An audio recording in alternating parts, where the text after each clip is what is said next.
En général, les associations sont créées par des groupes de personnes volontairement réunies pour aborder un intérêt commun afin d'atteindre des objectifs partagés et de résoudre des enjeux communs.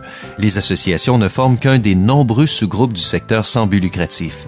La désignation sans but lucratif veut dire que les organisations ne gagnent pas d'argent ou ne peuvent pas générer un profit, mais en fait, générer un profit est essentiel pour leur fonctionnement et servir leurs membres.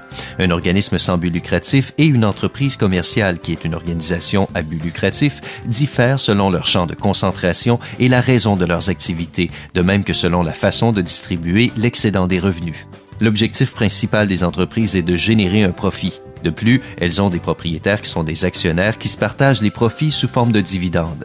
L'objectif principal d'un organisme sans but lucratif, soit un OSBL, est d'offrir des produits et des services à des intervenants et de faire progresser les objectifs basés sur des intérêts partagés. Un OSBL n'appartient pas au secteur privé et tout excédent de revenus doit être conservé et réinvesti dans l'organisation afin de poursuivre et d'étendre son offre de produits et de services. De plus, les pouvoirs d'un OSBL se limitent à sa raison d'être.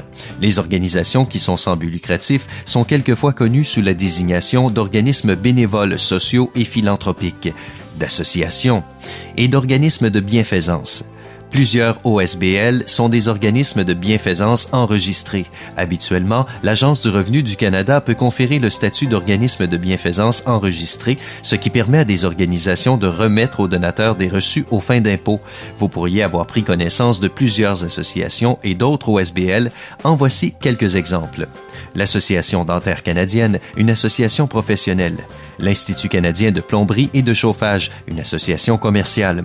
La Fondation des maladies du cœur et de l'AVC de la Colombie-Britannique et du Yukon, un organisme de bienfaisance. Et l'Association des chiropraticiens du Québec, une association professionnelle.